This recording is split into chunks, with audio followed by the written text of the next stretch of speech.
Hi everyone, it's Elaine Hamilton from the Reiki Center.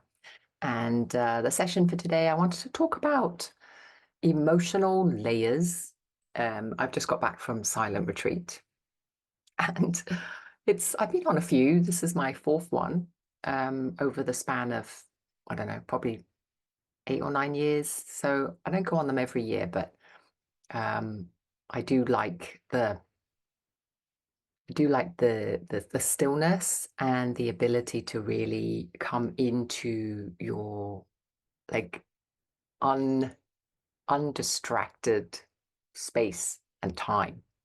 The thing with silent retreats is that everything is stripped back and away. So there's no distraction, there's no phones, there's no scrolling, there's no reading, there's nothing. There's just you with yourself, a schedule that holds everything in place, meditation schedule, a talk, there's opportunities to ask questions, all that kind of thing. Um, and it really is an opportunity to kind of dig deep, right? So when I was on this retreat and considering I was a bit smug, not a bit smug, but I was a bit confident, shall we say, that I've been on these before. I'm fine. I know what I'm doing. Never, ever think that. So, of course, I went in and immediately started noticing that I was comparing. So I was comparing this retreat with the previous ones I've been on. And then I was comparing the location and I was comparing the food and the this and the that and the people and oh my God. So by day three of this, my mind was so agitated. I was so irritated. It was like, this was irritating me. That was irritating me. This person, that person. Wah, wah, wah, wah. The list was crazy.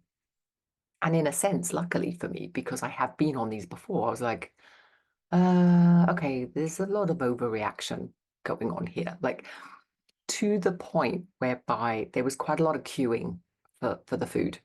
And I'm not a big food person. Like I don't really care that much about food, whether it's there, not there, whatever. So in that sense, I'm kind of lucky in that regard. I do appreciate that. Um, but I got to the point where the queuing itself was driving me so crazy that I would rather not eat than queue. It got to that point. And that's when I realized that maybe I'm overreacting a little bit. So again, the purpose of this talk is really the sneakiness of our minds in terms of hiding the truth from us. Like, I think that there is a lot of safety mechanism going on in our minds, right? And ultimately, our minds are trying to protect us from things that in the past we found too overwhelming. And what the issue really is that as we grow into adults, our capacity actually expands. So what we can deal with now as an adult is a lot greater and deeper than what we could deal with as a child. And there's also different circumstances. Like as a child, we are totally reliant on our caregivers, whether that's parents or carers or whatever. It's like we are reliant on them. So that safety mechanism is really a survival issue. So a lot of our coping mechanisms that we bring into play are important. Like there was a time where they did keep us alive, they did keep us surviving, they kept us in a situation where we weren't like thrown out the house or diminished in some way. And so the mind thinks, oh, that works. That worked then. And then it continues it forward. So one of the things that I noticed as I was going through the silent retreat was this irritation, and it started to become pretty obvious to me that I was overreacting to everything. And luckily, the teacher that I was with has was very descriptive and was very on the money, as it were, in my case, with what he was describing. So there was one talk. about the same time I was realizing I'm really in a lot of resistance. He talked about resistance, and he was talking about how anything that the ego brings up, like the thought patterns bring up around resistance, is an opening. It's a doorway. And I think this is really important going forwards. Like if you notice that you're resisting, and resistance is basically anything that is a no to what is actually happening in front of you, right? Because life is happening and you are saying no. There's a part of you, like for me, I'm not going to queue, even though there was clearly a queue in front of me. It's either you queue, don't queue, right? I mean, I had the choice. I walked away from many of the queues, but then there's a cost because I don't get to eat, right? It's quite a big cost compared to just standing in a queue for 10 minutes. But at the time, I was in so much resistance to it, and there was so much irritation coming up that I would prefer not to eat, which was kind of a weird overreaction, right? That's not a normal thing. So when this conversation started coming up around resistance, I was in the perfect place to really receive that information and to think about, okay, what is it? And this is where the layers come in, because what I realized when I really sat, so the key is to sit with the irritation without adding anything to it.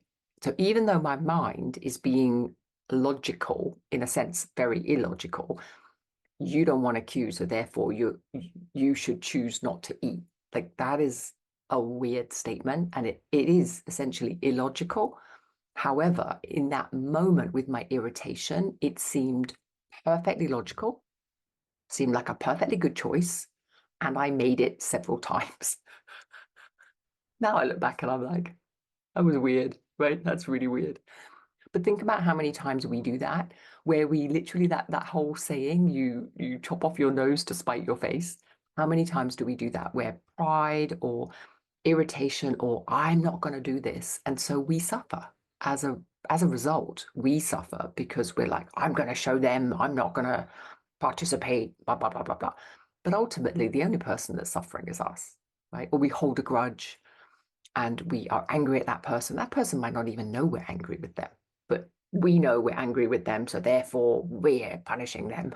But we're not. We're punishing ourselves with the lack of peace that is happening within our system. Like, who knows what they're experiencing? Like, they might not be experiencing any of the same churning that we're experiencing. So, when you have these kinds of things that seem logical, but are kind of not logical, I would suggest that it is a very useful doorway to go into it. So the process really is to just sit. And when we say sit with your irritation, it's like what's underneath it. So the mind is on top of it. So you have an irritation that comes, and then the mind fills in the gaps. This is why you feel irritated, because of this. Honestly, when you look at what the mind is saying, it's ridiculous.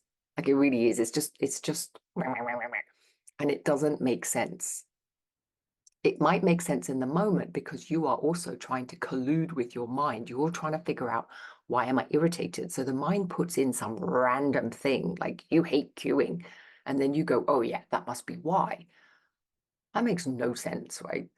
But in the moment, you are also trying to avoid looking under. So you would then agree with the mind, and then we go into a big rant about that. And then if it was not a silent retreat, I'm sure there would be lots of other participants that I could sit and have a good old moan about the queue with. And this is what happens in life, right? We have a good old moan about the weather. We have a good old moan about the queuing, the government, the this, the that, the blah, blah, blah. And that moaning helps us to justify our irritation. Now, when you're on silent retreat, there's no one to moan to, there's just yourself. And I'm not saying you have to go on silent retreat to achieve this, but when you have your meditation or Reiki practice, this is a great gateway to just sit with the irritation without adding the layer of thought that is trying to help you justify right? So when you notice irritation, the question is not, why am I feeling irritated? And then the mind comes in with all of its chatter. The question is, what is under the irritation? So what is underneath it? And it can be very surprising because in my case, I noticed a very different emotion, actually. So what I hit on when I got to the point where there was so much agitation, there was so much, and it wasn't just the queuing. I mean, I was like in my own mind, I was kicking off about so many different things. And this is kind of what alerted me because I'm like, okay, I'm not normally a highly irritable person. This is not normal for me. So the indication was all of these little things, one thing on top of the other, turned it into a very obvious smokescreen, right? It was very obvious there's something else going on here. And then when I just sat in meditation with the irritation, it's like you can feel it popping and bubbling. It's really intense and uncomfortable. And so it's very understandable why we want to move away from it and why we want to start scrolling or why we want to distract ourselves or turn on the TV or rant to somebody. The outlet of this very uncomfortable sensation of irritation or agitation is very understandable. But what that means is that we're constantly moving away from the true, like golden nugget, the true authentic expression of our emotion. So we might say, oh, yeah, I'm very good at like releasing my irritation because I just talk to people or I just shout into the pillow or I just whatever. But that's not releasing it because it keeps on coming up, right? So therefore, you haven't really released it. And an emotion, a pure emotion, when it releases, like it doesn't keep bubbling around, right?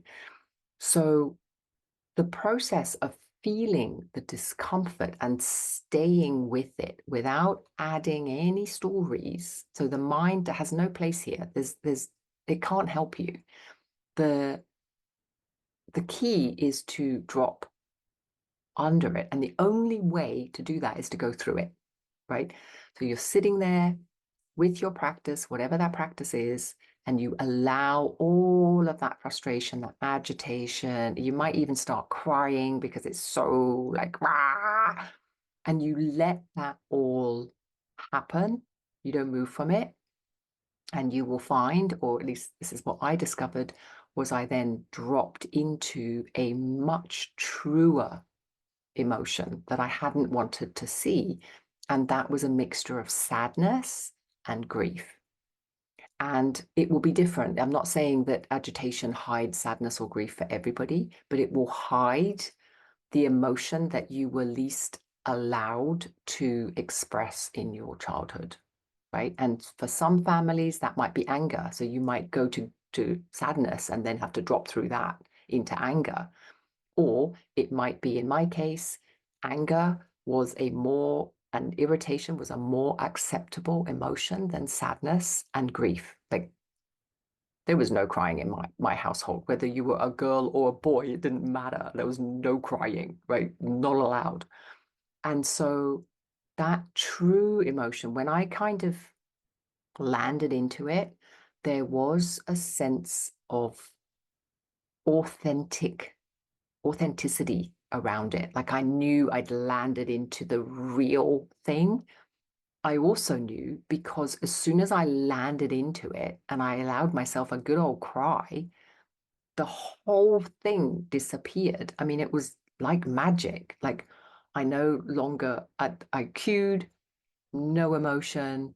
There was the noises, like all the things that had been agitating me before. And there was like 5 or 6 things that I was like, all of them disappeared. Like the inner peace that I just landed into, which to be honest is more the way that I experienced retreats in the past, it all came flooding in. So it was this willingness to stay with the secondary or the top, the easy emotion. It doesn't feel easy, right? It feels very challenging, but it is easy as in this was allowed. So this emotion was allowed when you were growing up. So you're very familiar with it because this is what you were allowed to do. So you stayed around here. But then when you stay with it and you stay with it and you feel all the intensities and all the sensations, and you're just so desperate to move away from it, but you don't, and you don't add to it, you don't add thoughts, you will then drop. And in that dropping, you then will see and experience and feel the actual emotion that you're kind of hiding from, or that had no permission to be seen back then, right? Now, I'm not saying everybody's going to have the same experience. It's just something to experiment with, something to try if you're interested, or if it resonates and you think, I wonder if that is true for me, and go and test it out. And it's also one of these things whereby if you told me before retreat that crying and sadness wasn't allowed in my household, I would have maybe kind of resonated, but kind of not. I would have been like, really? Is that really a thing? But I'm telling you, the other thing that happened when I dropped into the actual grief was all these memories. It was really interesting. It was like I just started to get these memories of where I was told off, stop crying, don't be a baby, blah, blah, blah, all these things that my parents used to tell me that I'd just hidden and I'd forgotten about, right? This was stuff that happened 50 over years ago to me. So then when those memories started to surface, I got my kind of validation in a sense. I was like, oh yeah, this was really not allowed. And then after retreat, what I've noticed is since that experience, I've just been in the process of moving, and I was driving up, and I was very, very similar. I started to get agitated with the drivers. He's not driving properly, and she's cut me off, and and luckily, because it was so close to silent retreat, I was like, oh, hang on a minute. I've just done this. This is not agitation. This is not road rage. This is grief. And it was like, and then the dropping was much quicker. I was like, oh, I'm sad. I'm sad because I'm leaving my home for the last 3 years and I'm going somewhere new and I'm a bit anxious and I'm a bit like, it was like really normal emotions. And you can then just feel those normal, primary, actual emotions without covering them on top with another layer of fake emotion and then another layer of thought. So there's the thought justifying the fake emotion that is covering the actual emotion. And when you can uncover those top two layers and go straight, so then what I did was, honestly, I did a lot of crying in the car on the way to my new home, but it released it, it released it, it released it. And I didn't have to keep carrying it when I walked into the new place. So there's a certain freshness when you get to the original or the real actual emotion. And there is also a passing through that happens a lot quicker and it's a lot more authentic. So when it passes through, there's just this acknowledgement of, yeah, of course, I feel a bit unsettled. I feel sad. I feel, it's kind of like that's normal. That's a normal emotion. So starting to become much more, I want to use the word courageous because it's not even courageous, it's just honest, right? To get a lot more honest with the emotions and how you're feeling them and how they're running through you allows those emotions to be seen, to be acknowledged, to be felt, and then to be released. And then the whole thing just goes. And I'm not saying that I'm never going to feel grief again because that's as normal as happiness, right? These are emotions that pass through, but I don't want to get them stuck. And when I put agitation and then my mind's like justification on top of it, I hold that emotion in place. So actually, then I am carrying it around, right? Whereas if I just allow it to pass through me like the weather, which is how emotions should be, they should just be like moving through you, like weather systems, very honestly, very cleanly. And when we can do that, then we're not afraid of those emotions as they come up. We're not trying to hide from them. We're not trying to distract ourselves from them. There's no reason to distract. And then everything can be lived from a much purer way of being and a lot more presence and a lot more awareness of not only what's going on around you, but also what's going on inside of you.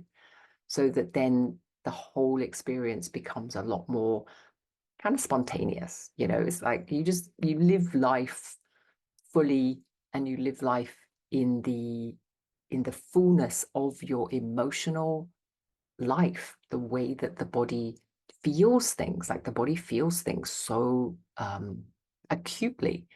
And for us to really engage with that as well is beautiful. Like, it's a very beautiful thing to feel the sadness in its fullness, or the anger, like whatever it is you're hiding, be willing to feel it fully. It's nothing to be scared of, because once you really allow it to pass through you, then it's gone. It's gone. Like, it's not there the whole time. It comes and it goes. And sometimes we have moments of joy as well, because that opens you up to all the emotions, including joy. If everything is trapped under a layer of irritation, right, you can't feel joy either. So it's like really dropping in under that. And a good way to start is whenever you start to feel the agitation coming, don't reach for your distraction of choice. Don't go on the internet, don't go on your phone. Just sit, just actually sit with it and feel what's under it. Like, what is under this? And be with that. Let that come up and teach you. It will teach you so much. So hope that was useful. Yeah, kind of interesting, but good, in a good way. Take care of yourselves. Thanks. Bye.